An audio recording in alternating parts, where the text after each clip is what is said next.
మాతకి జై. జై శ్రీరామ్.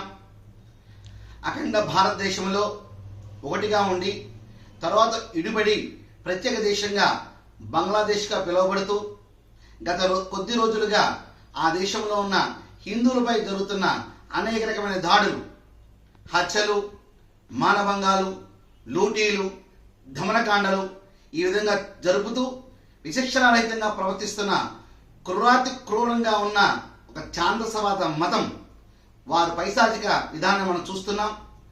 ప్రపంచవ్యాప్తంగా హిందువులందరూ కూడా దీన్ని ఖండిస్తున్నాం.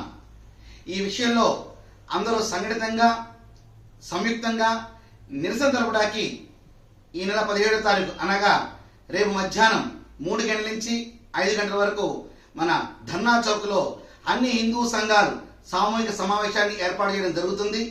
కావున ప్రతి ఒక్క హిందువు కూడా ఈ కార్యక్రమానికి విచ్చేసి తమ సంపూర్ణ మద్దతు తెలియపరుస్తూ ఆ దేశంలో ఉన్న హిందువులకు ఒక భద్రతా భావాన్ని, ఒక ధైర్యాన్ని, ఒక భరోసాని ఇస్తూ ఇటువంటి దుర్మార్గాలు పాల్పడిన ఆ యొక్క మతానికి తగు సవాళ్ళను విసిరే అవకాశాన్ని కూడా కలగజేసుకోవాలని చెప్పేసి అందరికీ తెలియపరుస్తూ శుభ ఆహ్వానం పలుకుతున్నాం. భారత్ మాతాకి జై.